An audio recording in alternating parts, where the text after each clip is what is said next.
राधे राधे, जय एकविरा. आता माझी भाऊबीजची तयारी चालू होती. आज व्हेज नॉनव्हेज दोन्ही होत्या.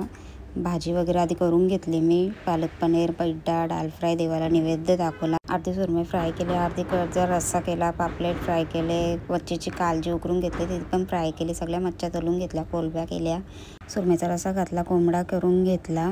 आणि मी व्हेज वरती गॅसवर करते, नॉनव्हेज खाली करते. मी पण 2 वर्षांनी नॉनव्हेज खात नाही. आमचे टोपं वगैरे सगळं वेगळं असतं. मग मी रेडी झाली, तोपर्यंत माझे भाऊ पण आले सगळे.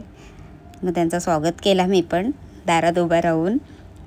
भाऊबीज म्हणजे बहीण भावांचा दिवस. कार्तिक शुक्ल द्वितीय याच तिथीवर यमुना आपल्या भावाला यमराजाला वृंदावनात बोलवते. त्यानंतर यमुने स्नान करतात सुंदर यमराजजी, आणि त्यानंतर बहिणी त्यांचं औक्षण करून आरती करून त्यांना सुंदर सुंदर बनवलेले प्रसाद ते ग्रहण करायला लावते. हे नातं बघून भगवान श्रीकृष्ण प्रसन्न होतात. भगवान श्रीकृष्ण म्हणतात, भाऊबीजेच्या दिवशी जर कुठल्याही भावाने बहिणीने यमुनेमध्ये स्नान केलं त्यांच्यावर विशेष कृपा होते. आणि या दिवशी जाऊन बहिणीच्या इथे आपण जे काही ग्रहण करतो ते त्यावर पण विशेष कृपा मानली जाते. बहीण काय काय राडात प्रेमात बनवते. आणि मी पण खूप काय काय बनवलेलं सगळ्यांसाठी. याला सांगितलं भांडी घासून जा, सगळ्या एकेकाने भांडी घासा.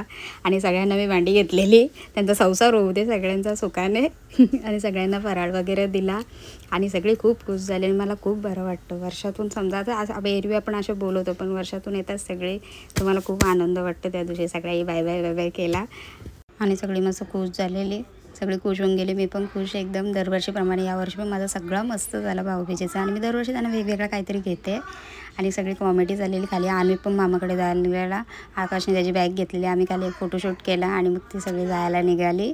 मग त्यांना मी टाटा बाय बाय केला सगळ्यांना. आणि मग चला मग राधे.